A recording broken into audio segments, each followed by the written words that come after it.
اب آئیے سیاحت پر. اب دیکھیے سنگاپور میں سیاحت کے مواقع. سنگاپور اپنے محل وقوع، پرفضا موسم اور گوناگون دلچسپیوں کے باعث سیاحوں کے پوری دنیا کے سیاحوں کے لیے ایک بہترین پرکشش مقام ہے. اس لیے دنیا بھر سے ہر سال لاکھوں سیاح وہاں سیر و تفریح کے لیے جاتے ہیں، جن میں ایک بڑی تعداد پاکستان اور ہندوستان سے جانے والوں کی بھی ہوتی ہے. وہاں ویسے تو 4-5 زبانیں بولی جاتی ہیں، لیکن انگلش سب سے زیادہ بولی اور سمجھی جانے والی زبان ہے. اس کے علاوہ مالے، چینی اور تامل زبانیں بھی عام طور سے بولی جاتی ہیں. وہاں پاکستانی بھی بڑی تعداد میں رہتے ہیں، اور عمومی طور سے باشندے کم از کم 2 زبانیں ضرور جانتے ہیں، جیسے ہمارے پاکستان سے جانے والے پنجابی اور انگلش یا اردو اور انگلش جانتے ہیں. جنوب مشرقی ایشیا میں اس چھوٹے سے ملک کا رقبہ 683 مربع کلومیٹر اور آبادی لگ بھگ 60 لاکھ نفوس پر مشتمل ہے، یعنی ہمارے لالو کھیت سے بھی کم. اس کے شمال میں ملیسا واقع ہے، جو اس کا واحد پڑوسی ہے. یہاں کی 36% آبادی تاریخ وطن پر مشتمل ہے. ظاہر ہے جب وہاں خوشحالی ہے تو لوگ دوڑے دوڑے چلے جاتے ہیں.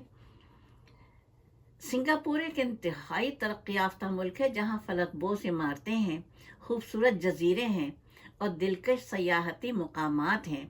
اس کے علاوہ بچوں، بڑوں، سب کے لیے دلچسپی کے کافی سامان موجود ہیں.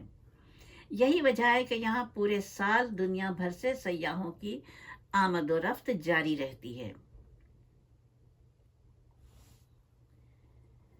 ماضی میں ایک بھارتی فلم سنگاپور میں لتا منگیشکر کا گانا جیون میں ایک بار آنا سنگاپور سن کر ہمارے دل میں بھی یا بہت سو کے دل میں سنگاپور دیکھنے کی خواہش جاگ جاتی ہے. سنگاپور دور حاضر میں اقتصادی اور تجارتی لحاظ سے دنیا بھر میں مرکزی حیثیت اختیار کر چکا ہے. اس کی ایئرپورٹ کی پرشکوہ عمارت چمکدار دھوپ میں اپنی شان و شوکت دکھاتی ہے اور رات میں کمکموں سے سجی ہوئی ایک دلہن کی طرح دکھائی دیتی ہے. یہاں کے ایئرپورٹ کی خاص بات یہ ہے کہ یہ دنیا کے مصروف ترین ایئرپورٹس میں شمار ہوتا ہے. اس کا نام ہے چانگی ایئرپورٹ، جہاں سے ہر ہفتے دنیا کے 100 ممالک کے 400 شہروں میں تقریباً 7,000 پروازوں کی آمد و رفت ہوتی ہے. ہر 80 سیکنڈ پر ایک پرواز سنگاپور اپنی اس جغرافیائی پوزیشن کے باعث ایک طرف آسٹریلیا اور نیوزی لینڈ کو ساری دنیا سے ملاتا ہے، تو دوسری طرف انڈونیشیا، فلپائن اور جاپان کے لیے بھی راستہ مہیا کرتا ہے. سنگاپور کی بندرگاہ کا شمار دنیا کی مصروف ترین کنٹینر پورٹس میں ہوتا ہے. اس کا اندازہ بحری جہازوں میں ہوائی جہازوں کی لینڈنگ اور ٹیک آف کے وقت سمندر میں کنٹینر سے لدے بحری جہازوں کو بندرگاہ کی طرف رواں دواں دیکھ کر ہی ہو جاتا ہے. سنگاپور کا شمار بھی ویٹیکن اور مناکو جیسی چھوٹی ریاستوں میں ہوتا ہے، جو کہ ایک ہی شہر پر مشتمل ہے.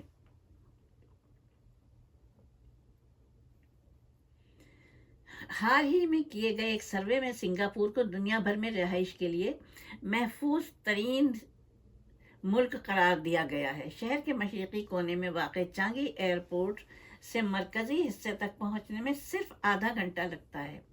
امیگریشن میں خاصا وقت لگتا ہے اور وہاں پر آسانی سے سب کچھ ہو جاتا ہے. ہماری طرح سے پریشانی نہیں اٹھاتے ہیں آنے والے اور جانے والے.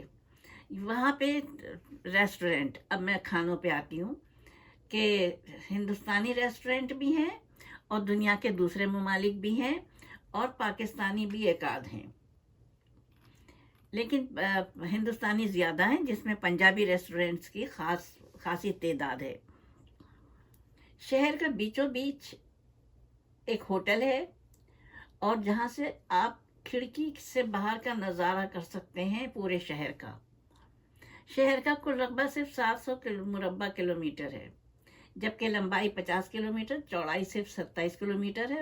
اس رقبے کا خشکی کا یہ چوتھائی حصہ بھی سمندر کو پیچھے دھکیل کر حاصل کیا گیا ہے.